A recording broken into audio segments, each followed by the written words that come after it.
আপনি আপনার স্ত্রীর কাছে বসে আছেন, একটা ফুরফুরে মনে আনন্দ চিত্তে স্ত্রীর সাথে আলাপ করছেন, তার সাথে আপনি ভাব আদান প্রদান করছেন, আল্লাহর আরশ পর্যন্ত খুশি হয়ে যায়।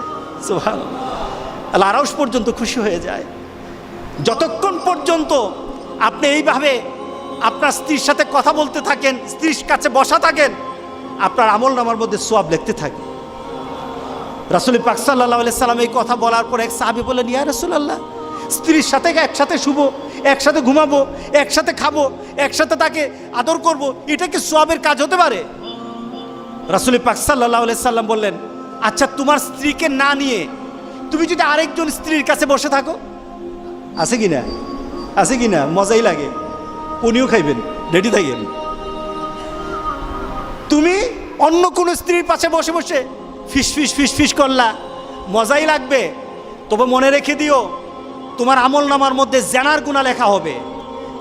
তুমি যতক্ষণ তোমার স্ত্রীর কাছে বসা থাকবে, জান্নাতের দরজাগুলি তোমার জন্য খোলা আরম্ভ হয়ে যাবে। আর যতক্ষণ পর্যন্ত পরস্ত্রীর সাথে বসা থাকবে, ততক্ষণ পর্যন্ত তোমার আমলনামার মধ্যে গুনাহ লেখা হবে কিনা। সাহাবাই কেরাম বলেন, ইয়া রাসূলুল্লাহ, অন্য স্ত্রীর সাথে বসলে তো গুনাহ তো হবেই, তাহলে তার উল্টাটা তোমার হালাল বউর সাথে বসলে, তোমার হালাল যাকে হালাল করেছো তার সাথে বসলে সওয়াব হয়ে যাবে। সুবহানাল্লাহ, সুবহানাল্লাহ। চাষটলে বসতে ভালো লাগে, টিভি দেখতে ভালো লাগে, আরেকজনের ভাবিকে ডেকে ডেকে মুখের মধ্যে পানি এনে দেয়, ভাবি কেমন আছেন, বউকে বলো না, বউ তুমি কেমন আছো। শরম লাগে, শরম লাগে। রাসূল পাক সাল্লাল্লাহু আলাইহি সাল্লাম বললেন যে বিয়ের মাধ্যমে স্বামী এবং স্ত্রী, ছেলে এবং মেয়ের যৌনতাকে পবিত্র করা হয়। সুবহানাল্লাহ, সুবহান, কত সুন্দর কথা। স্ত্রীকে হেফাজত করা হয়, এই মেয়েকে সমাজের বিভিন্ন ধরনের খারাপ লুলুপ দৃষ্টি থেকে একটা মেয়েকে বাঁচানো হয়। কারণ একটা মেয়ে যখন একটা ছেলের আন্ডারে হালালভাবে বৈধ হয়ে যায় বিয়ের মাধ্যমে, তখন আর এই মেয়ের দিকে কেউ খারাপ দৃষ্টি দেয় না। কি বলেন? দেয় না। দেখুন ইসলাম কি বলছে, রাসূল পাক সাল্লাল্লাহু আলাইহি ওয়াসাল্লাম কিভাবে ব্যাখ্যা করছেন। রক্ষণাবেক্ষণ হয় মেয়েটাকে রক্ষণাবেক্ষণ করা হয়। কারণ একটা ছেলে যখন একটা মেয়েকে বিয়ে করে, তার চিন্তা চেতনায়, তার ভাবনায়, তখন মনে হয় যে এই মেয়েটাকে সকল ধরনের বিপদ আপদ থেকে আমি রক্ষা করব, আমি তার পাশে থাকব, আমি তাকে বিভিন্ন গার্ড দেব, তাকে তার বিপদের সময় আমি কাছে থাকব। কি বলেন? বলে কি না? আপনার স্ত্রীর কাছে যদি কেউ ঘেঁষায়, তখন মেজাজটা গরম হয় কি না? হ্যাঁ, কেন হয়? কারণ সে আপনার হালাল হয়ে গেছে।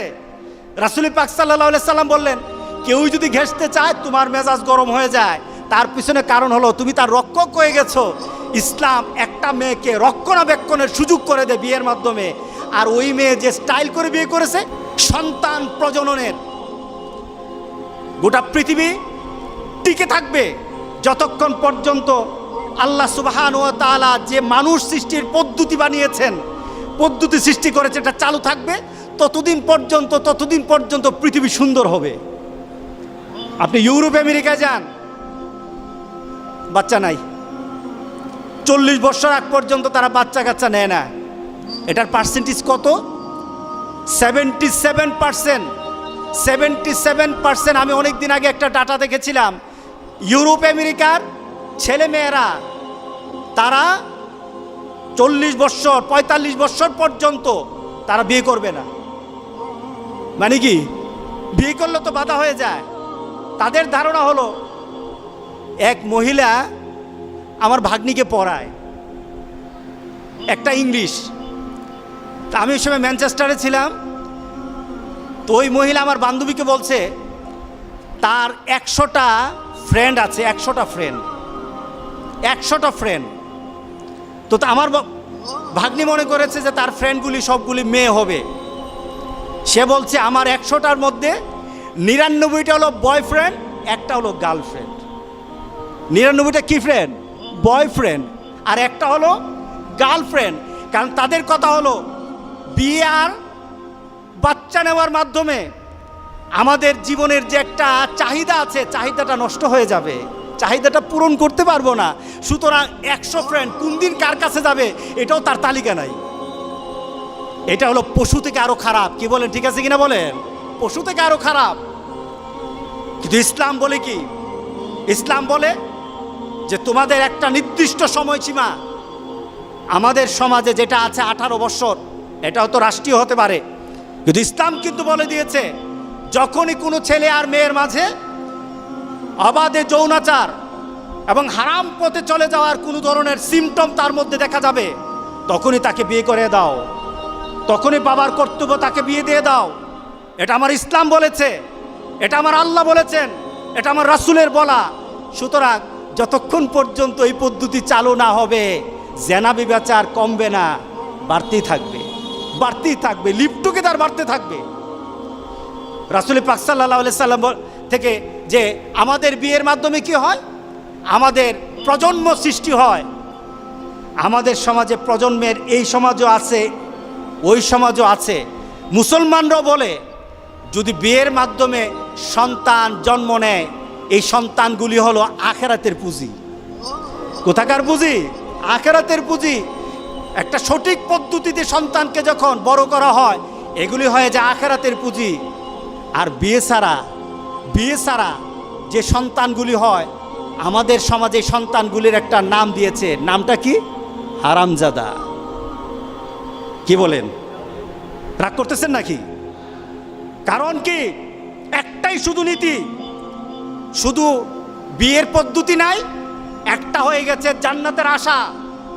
আর একটা পদ্ধতি না থাকার কারণে সে সমাজের মধ্যে নিকৃষ্ট একটা পর্যায়ে চলে গেছে। এই নীতির মধ্যে যারা আঘাত করবে, আল্লাহর কসম, আল্লাহ দুনিয়া তো তাকে দেখাবেন, আখিরাত তো তাকে ছাড়বেন না। কি বলেন, ঠিক আছে কিনা বলেন?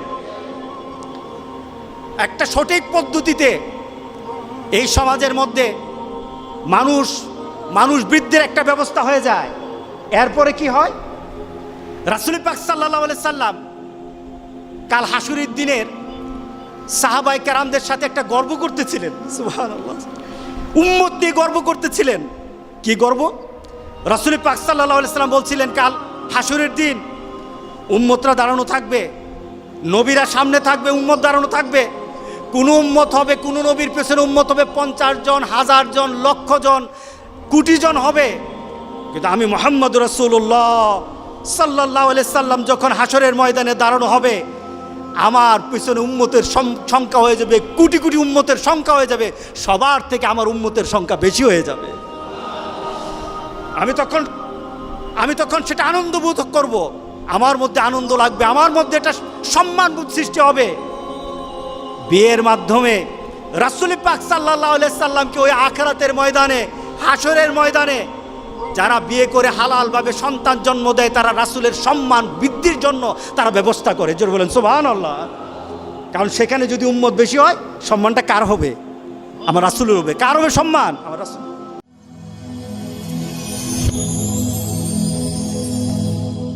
Rose TV 24. Enjoy by listening to the Holy Quran.